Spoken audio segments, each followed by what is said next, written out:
Hace tan solo 26 años, la ciencia médica no conocía la existencia de un virus que ya se estaba diseminando de manera silente en la población humana, produciendo una enfermedad que hoy en día conocemos como el síndrome de inmunodeficiencia adquirida.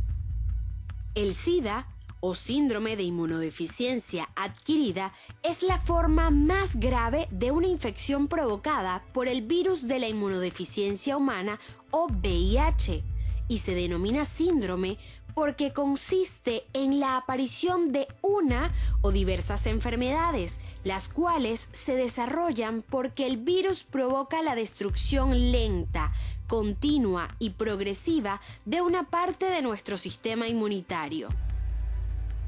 Los primeros casos de SIDA se diagnosticaron en Estados Unidos en 1980, a raíz de la detección de casos graves de infecciones pulmonares.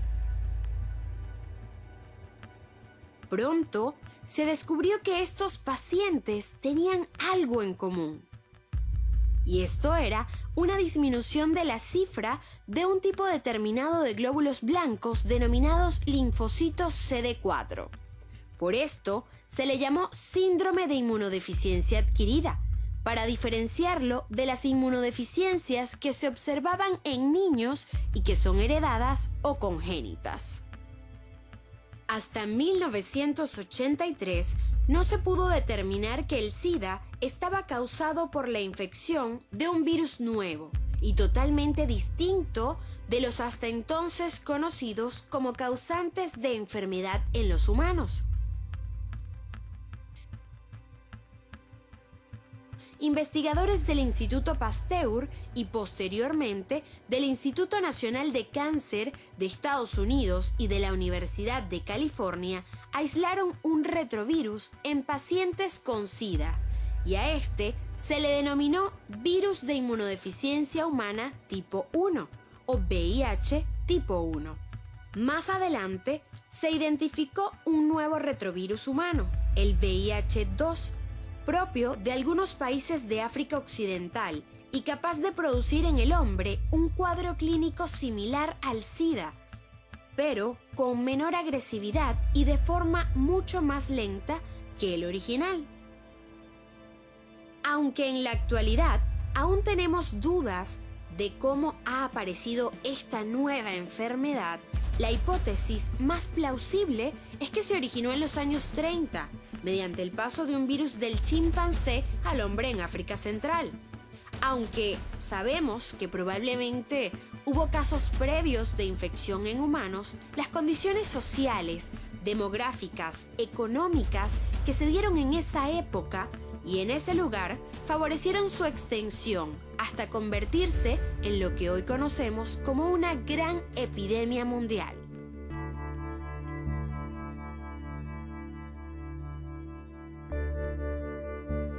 El VIH, agente etiológico del SIDA o del síndrome de inmunodeficiencia adquirida, pertenece a la familia de los retrovirus humanos o la familia Retroviridae. Los virus de esta familia tienen una envoltura externa y en su centro tienen dos copias de ARN, así como una enzima importante para su replicación llamada transcriptasa inversa, la cual eventualmente convertirá ese ARN monocatenario en ADN bicatenario. El componente retro puede traducirse literalmente como que va hacia atrás o que se traduce hacia atrás. Y es que precisamente los retrovirus llevan este prefijo, ya que su replicación es totalmente inversa a la que ya conocemos. Tienen la particularidad de ser un virus ARN que al ingresar a la célula del hospedador a la cual infectan, su genoma ARN dentro de la misma se convierte en una molécula de ADN que luego se integrará en el cromosoma de la célula infectada, modificando por completo su genoma. ¿Qué hace posible esto?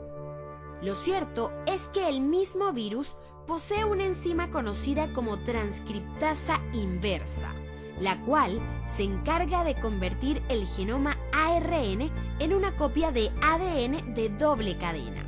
Es importante señalar que el descubrimiento de esta enzima fue digno de un premio Nobel de Medicina para los virólogos estadounidenses David Baltimore y Howard Temmin.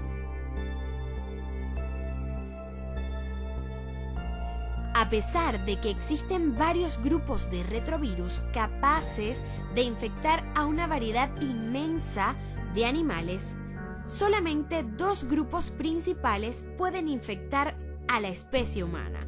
Estos son los oncorretrovirus, onco relacionado con tumores, y los lentivirus, que vienen de la palabra pausados. A diferencia de la mayoría de los virus envueltos que ya conocemos, los retrovirus no se transmiten a través del aire, del polvo o fómites en condiciones normales, como por ejemplo por factores que afecten la tensión superficial, sino que requieren del contacto íntimo con las fuentes de infección, por ejemplo, a través de líquidos corporales, de la sangre y de productos derivados de la misma.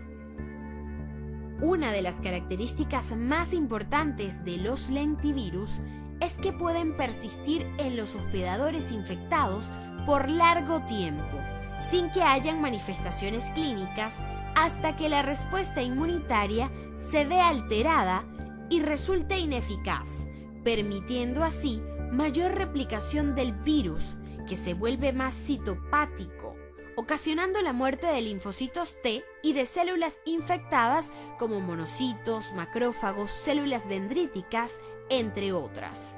Y es en este momento en el cual aparecen los signos y síntomas de esta enfermedad, y el individuo se vuelve mucho más susceptible a infecciones oportunistas.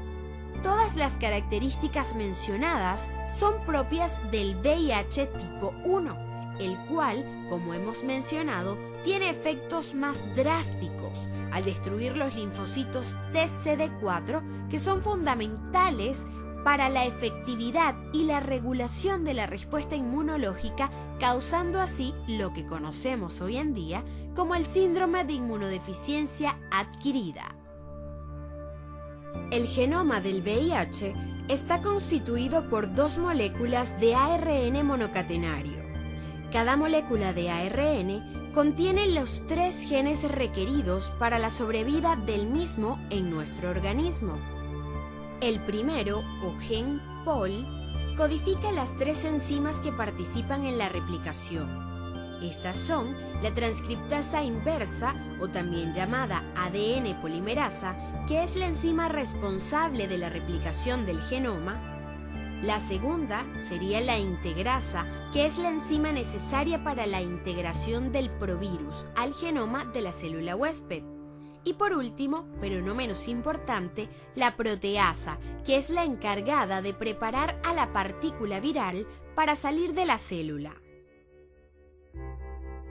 El segundo, o gen GAG, codifica la proteína 24, también llamada cápside, y la proteína 17, también llamada matriz. Finalmente tenemos al gen ENV. A su vez, codifica la envoltura lipídica del virión y a las glucoproteínas que así la conforman. La glucoproteína 41 o de transmembrana y la glucoproteína 120 o externa, que son muy importantes para la penetración del virus a la célula huésped, las cuales van a experimentar frecuentemente variaciones antigénicas. De esta forma, al microscopio electrónico revela un virión esférico con un diámetro aproximado de 100 a 140 nanómetros y de una estructura icosaédrica. La replicación del virus VIH comprende varias etapas. Cada una de ellas es crucial para el éxito de dicha replicación y son el principal blanco de los medicamentos antirretrovirales. Ahora observemos cómo el virus infecta al linfocito TCD4. La primera etapa constituye la adhesión del virus al linfocito. La entrada de este virus a la célula requiere la presencia de ciertos receptores de superficie, el CCR5 y el CXCR4. Estos receptores van a interactuar con proteínas complejas del virus, principalmente con la glicoproteína extracelular GP120 y la de transmembrana GP41. Cuando cada VIH se aproxima a un linfocito TCD4, las glicoproteínas 120 se unen a los receptores del CD4, proceso denominado acoplamiento o atracción. Esta unión genera un cambio conformacional, lo cual permite a la glicoproteína 41 que interaccione con los receptores CCR5, lo cual da origen a la segunda etapa, representada por la fusión de la envoltura celular con la membrana de la célula huésped. Como resultado, el virión pierde toda su integridad y su morfología característica, y el contenido genético del virus es vertido dentro de la célula. La matriz y la nucleocápside son digeridas por la célula y quedan libres las dos cadenas de ARN y las tres enzimas esenciales, integrasa, proteasa y transcriptasa inversa, las cuales van a protagonizar nuestro tercer paso, que es la síntesis del ADN viral. En esta, la transcriptasa inversa tiene dos dominios catalíticos, el sitio activo de la ribonucleasa H y el sitio activo de la polimerasa. La polimerasa, usando nucleótides de la célula huésped, transcribe el ARN viral en una cadena ARN-ADN.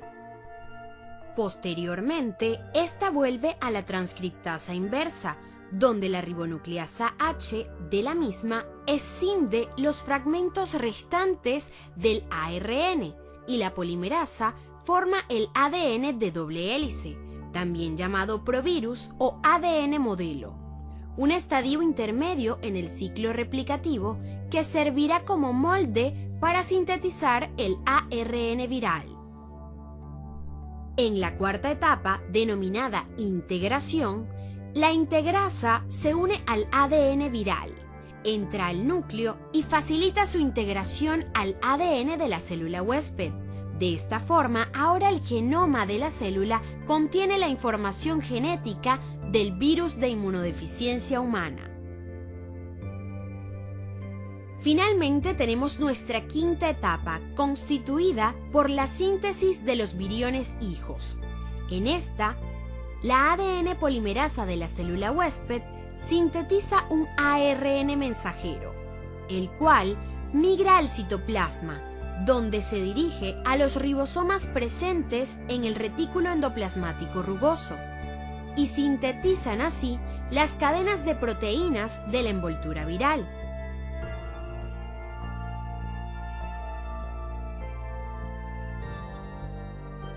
Posteriormente, salen del retículo endoplasmático y viajan hasta la superficie celular, donde se van a unir con otras proteínas de superficie que ya han sido sintetizadas.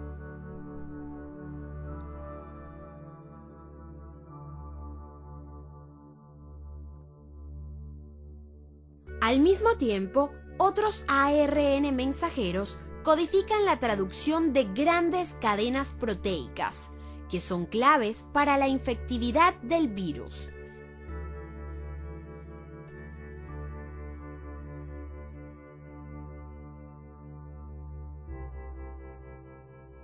Estas empiezan a migrar a la superficie con dos ARN virales, donde se encuentran con las proteínas de la envoltura viral.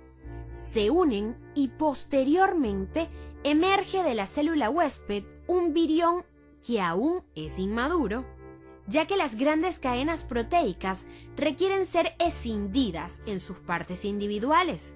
Esta actividad la realiza la proteasa, permitiendo que se formen las estructuras propias del virus. dando como resultado un virus maduro, que ahora es totalmente infectante para todas las demás células.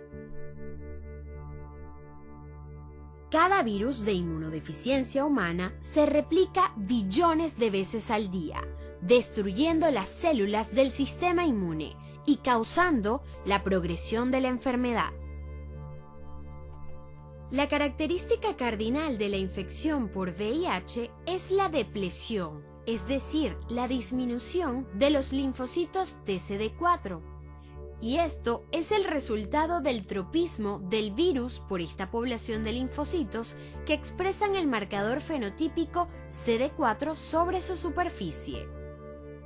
Al principio de la infección, los aislados del VIH son macrofagotrópicos.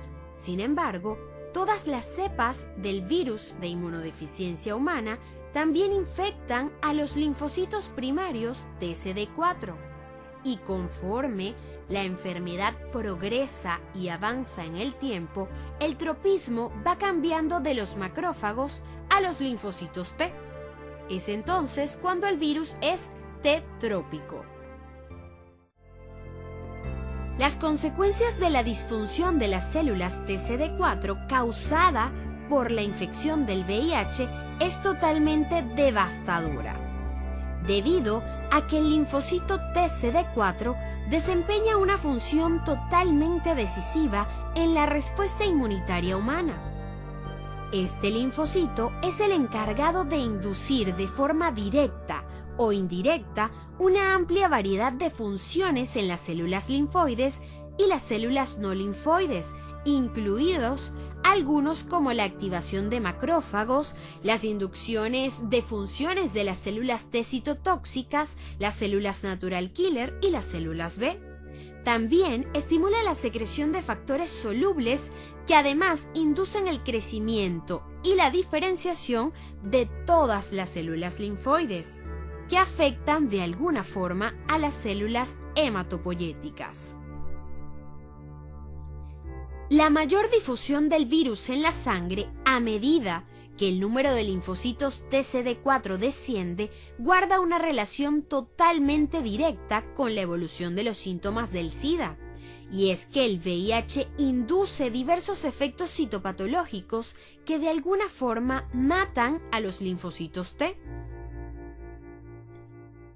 Entre estos factores se incluyen una acumulación de copias no integradas de ADN circular de su genoma, también el aumento de la permeabilidad de la membrana plasmática o la formación de sincitios y la inducción de apoptosis. Mientras más receptores CD4 se expresen, más capacidad tendrá el VIH de matar a la célula. Es por esto que los macrófagos pueden escapar a la acción citolítica del virus. Entre los medios del VIH para escapar del sistema inmunitario tenemos la infección de linfocitos o macrófagos. Esto ocasiona la inactivación del elemento clave de la defensa inmunitaria. La infección de los linfocitos TCD4 auxiliares ocasiona la pérdida del activador del sistema inmunitario, así como la hipersensibilidad de tipo retardado. A esto se le suman las variaciones antigénicas y la glucolización intensa de la glicoproteína 120, que ocasiona la evasión de la detección de los anticuerpos.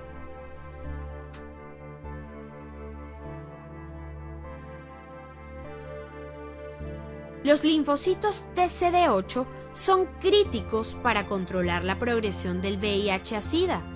Estos linfocitos pueden matar a células infectadas por acción citotóxica y además produciendo factores supresivos que restringen la replicación viral, induciendo quimiosinas que además bloquean la unión del virus a su correceptor. Pero tenemos que recordar que el linfocito CD8 debe activarse con el linfocito CD4, por lo que disminuyen con el curso de la infección.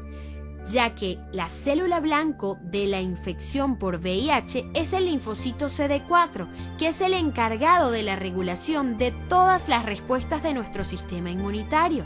Y si no tenemos al regulador que induce de alguna forma todas las respuestas necesarias para la eliminación del virus de nuestro organismo, entonces esta infección permanecerá en el tiempo y progresará al síndrome de inmunodeficiencia adquirida que actualmente conocemos.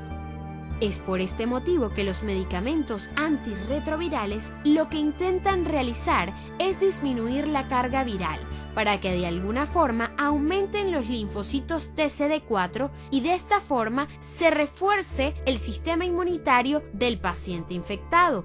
Así, este podrá tener las defensas necesarias para evitar las infecciones oportunistas y las neoplasias malignas asociadas a este síndrome.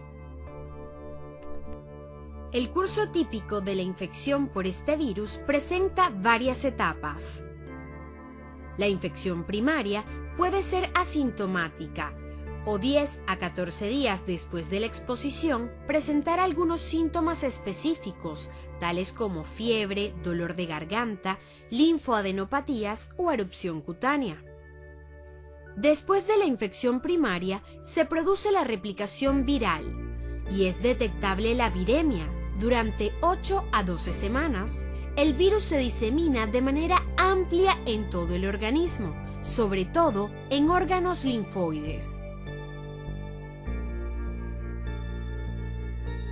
Posteriormente, hay un descenso significativo en los linfocitos CD4 en esta etapa temprana de la infección. Después de una semana a 3 meses, se produce una respuesta inmunitaria al VIH. Desciende la viremia del plasma y se presenta un aumento de las células TCD4. Sin embargo, la respuesta inmunitaria no es capaz de eliminar por completo la infección. Es por ello que persisten las células infectadas con VIH en los ganglios linfáticos y entonces la infección pasa al segundo periodo, que sería el de latencia. Este puede durar aproximadamente 10 años. Aunque hay muy pocas células infectadas en sangre, no hay una verdadera latencia, pues es importante destacar que hay células que expresan el virus en zonas linfoides, y el sistema inmunitario se deteriora de forma gradual y progresiva, manifestándose en una declinación de los linfocitos CD4 circulantes.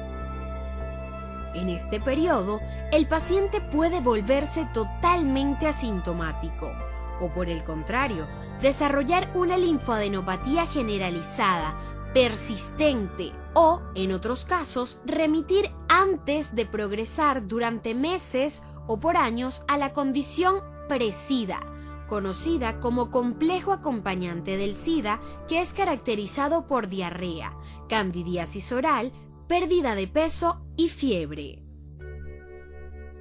Posteriormente, la enfermedad puede progresar hasta desarrollar SIDA o síndrome de inmunodeficiencia adquirida, ya con las infecciones oportunistas, el sarcoma de Kaposi o el linfoma de las células B. La mayoría de los pacientes con SIDA desarrollan también síntomas neurológicos en cualquier etapa de la enfermedad, debido a las infecciones oportunistas, a las neoplasias del sistema nervioso central o a la invasión directa y la replicación del VIH en las neuronas. El complejo demencia-SIDA, síndrome neurológico más común, es una manifestación tardía de la enfermedad y que se caracteriza por mala memoria, incapacidad para la concentración, apatía, retardo psicomotor, anormalidades motoras y cambios en la conducta. El factor más importante en el desarrollo del SIDA en los individuos infectados por VIH es el tiempo. La mayoría de los individuos, si no todos, en un máximo de 15 años desarrollan el síndrome.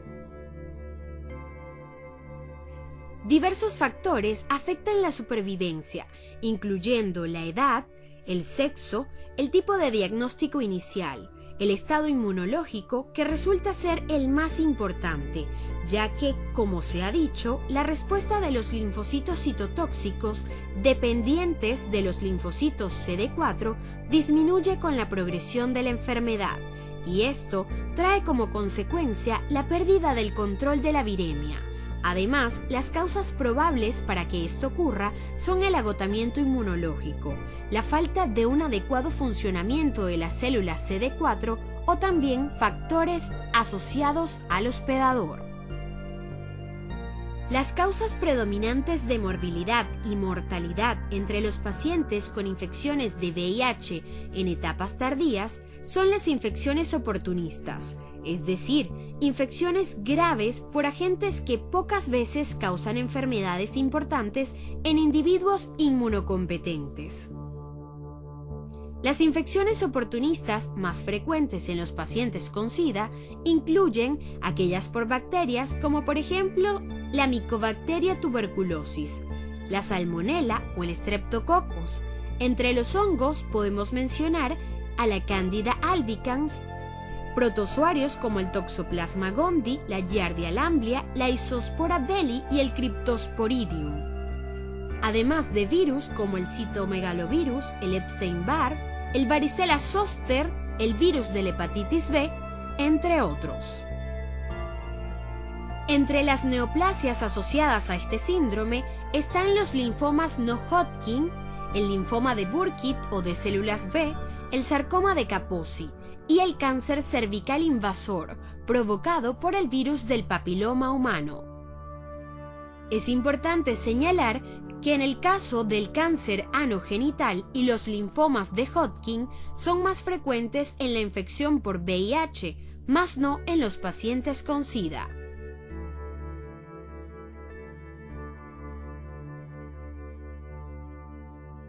El primer método o aislamiento del virus. En este, el VIH se cultiva de los linfocitos de la sangre periférica y a veces se puede realizar también a través de muestras de otros sitios. El número de linfocitos infectados circulantes varía con la etapa de la enfermedad. Es importante mencionar que la técnica de aislamiento más sensible es cultivar conjuntamente la muestra problema con mononucleares de sangre periférica, estimulados por un mitógeno y no infectados. Las partículas de VIH primaria tienen una proliferación bastante lenta en comparación con las cepas adaptadas en el laboratorio. También sabemos que la proliferación de los virus se detecta al estudiar los líquidos sobrenadantes del cultivo después de aproximadamente 7 a 14 días, para que así surja la actividad de la transcriptasa inversa o los antígenos específicos del virus, por ejemplo, el P24. Sin embargo, debemos destacar que las técnicas de aislamiento son lentas y bastante laboriosas, y se van a circunscribir a estudios de investigación. Las técnicas de amplificación por PCR se utilizan más a menudo para identificar el virus en muestras clínicas. El segundo método diagnóstico por laboratorio es la serología. Sabemos que en el comercio se consiguen equipos de prueba para medir anticuerpos con la técnica de enzimoinmunoanálisis. Estos métodos, si se practican de manera apropiada, poseen sensibilidad y especificidad incluso mayor del 98%. Cuando se usan los métodos basados en enzimoinmunoanálisis para el cribado de poblaciones con una pequeña prevalencia de infecciones por VIH, como por ejemplo en el caso de los donadores de sangre, al surgir una prueba positiva en una muestra de suero, habrá que repetirla para mayor confirmación. Si esta nueva prueba de enzimoinmunoanálisis es reactiva, es decir, si es positiva, se va a realizar una prueba confirmatoria para así de alguna forma descartar resultados que sean falsos positivos. En este caso, la técnica más utilizada para la confirmación y así descartar estos falsos positivos es la inmunotransferencia, en la cual se detectan proteínas de pesos moleculares específicos que son propias del virus de inmunodeficiencia humana. Más a menudo se identifican anticuerpos contra la proteína P24 del centro de la partícula o las glucoproteínas GP41, GP120 o GP160 que están presentes en la cubierta del virus.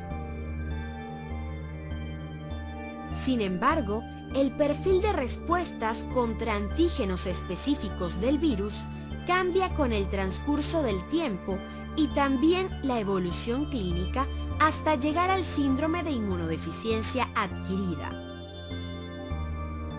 Cuando el paciente llega a tener SIDA, en este caso se conserva el nivel de anticuerpos contra las glucoproteínas de la cubierta, la GP41, GP120 y GP160, pero van a disminuir las dirigidas contra las proteínas GAG, que serían la P17, P24 y la P55. Casi todas las personas mostrarán anticuerpos detectables en un plazo aproximado de 6 a 12 semanas después de la infección. Y prácticamente todos los sujetos presentarán positividad en términos de 6 meses. Muy pocas veces, la infección por VIH dura más de 6 meses sin que surja una respuesta detectable de anticuerpos. Es por eso que siempre existe la recomendación de repetir las pruebas con intervalos de 6 meses. Nuestro tercer método, y uno de los más importantes, es la detección de ácidos nucleicos o antígenos del virus. Para detectar el ARN viral en muestras de seres humanos, a menudo se utilizan técnicas de amplificación, como por ejemplo el RT-PCR o también el PCR de ADN. El método de RT-PCR utiliza enzimas para amplificar el ARN del VIH, mientras que la técnica del PCR de ADN amplifica el ARN del virus por métodos de hibridación seriada de oligonucleótidos. Estas técnicas son cuantitativas y se utilizan estándares de referencia. Con cada una es necesario incluir testigos positivos y negativos apropiados. Estos métodos moleculares son muy sensibles y constituyen la base para las cuantificaciones del número de virus en plasma. La heterogeneidad de las secuencias de VIH puede menoscabar la sensibilidad de estas técnicas para detectar infecciones por virus de inmunodeficiencia humana. Es importante señalar que los niveles de ARN del VIH son marcadores de predicción bastante importantes, ya que señalan la evolución de la enfermedad y constituyen medios útiles para vigilar la eficacia de las terapias antirretrovirales. En el caso de infección por VIH en hijos de madres infectadas, se practica por medio de técnicas de detección de ARN del VIH plasmático. La presencia de anticuerpos de la madre hace que no sean útiles los estudios serológicos. Poco después de la infección, se detectan por medio de enzimoinmunoanálisis en plasma niveles pequeños del antígeno P24 del VIH circulante. El antígeno a menudo no se detecta después de que aparecen los anticuerpos, pero a veces reaparece en etapa tardía de la infección y tal signo conlleva un mal pronóstico. La erradicación del VIH en los pacientes infectados no parece posible con los tratamientos actuales. Propiamente hablando, hoy en día el SIDA es incurable. Sin embargo, muchos de los procesos oportunistas que comprometen la vida de los pacientes con SIDA tienen un tratamiento eficaz. Además, la administración de fármacos antirretrovirales ha permitido alargar considerablemente la supervivencia de los sujetos seropositivos, de manera que la enfermedad se ha convertido en un proceso crónico. El primer objetivo del tratamiento es reducir al máximo la multiplicación del VIH. El segundo se deriva del primero y es permitir que el sistema inmuno se reconstituya y así mejorar la evolución de las distintas complicaciones infecciosas y neoplásicas que presentan los pacientes con SIDA y, mejor todavía, evitarlas. Los fármacos antirretrovirales se clasifican por familias, dependiendo del momento de la replicación del virus en el cual ellos actúan. Tenemos los primeros, que son los inhibidores de la transcriptasa inversa, y fueron los primeros fármacos que se utilizaron. Ellos actúan sobre la enzima del VIH, transcriptasa inversa, que convierte el ARN del virus en ADN, que se integrará en el ADN de la célula CD4 humana.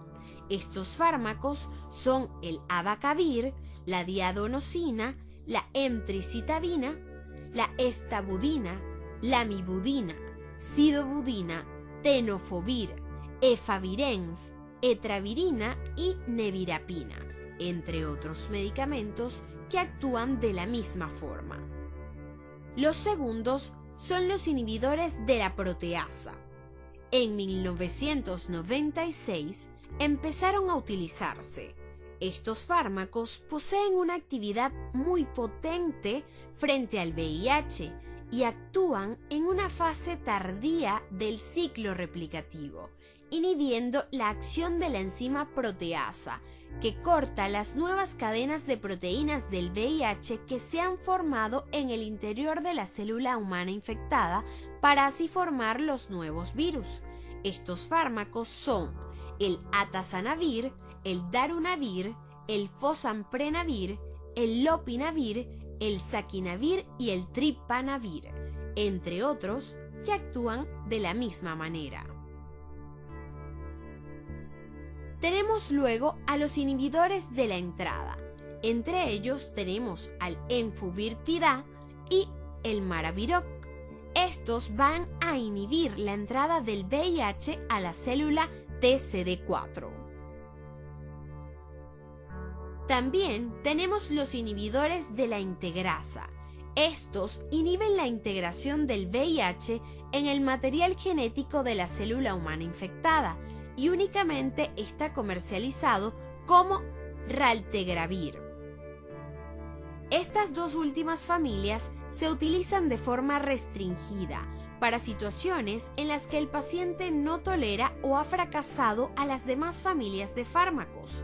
El tratamiento suele basarse en la llamada triterapia o tratamiento antirretroviral de alta eficacia e incluye 2 o 3 fármacos de la familia de los inhibidores de la transcriptasa inversa o 2 fármacos de esta familia combinados con un tercer fármaco de la familia de los inhibidores de la proteasa.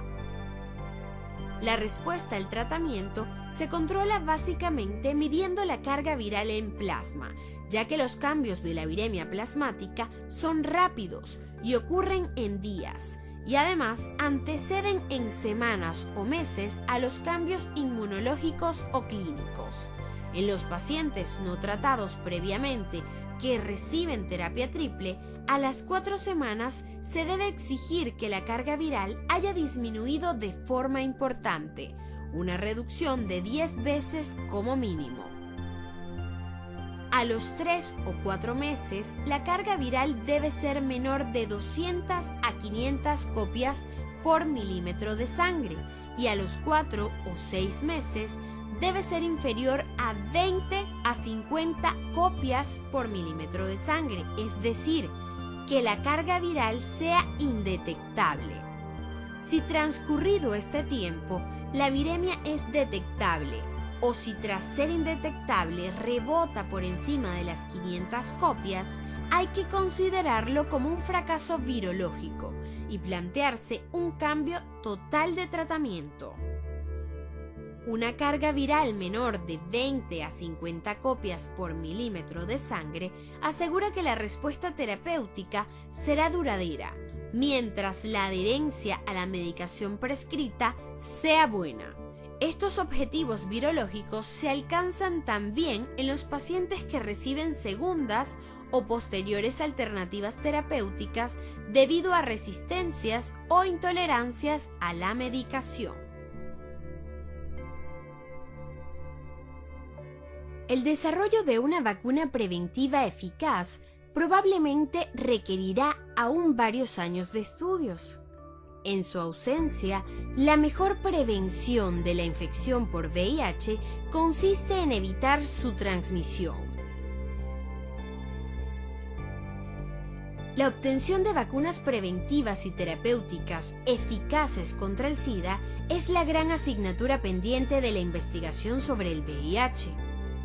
El desarrollo de una vacuna frente a este virus es una empresa científica difícil debido a sus mecanismos de adaptación y escape ante nuestra respuesta inmunitaria y a la complejidad que reviste el desarrollo, aplicación y la evaluación de los prototipos generados. Hasta ahora no se ha obtenido ninguna vacuna que prevenga contra la infección por VIH.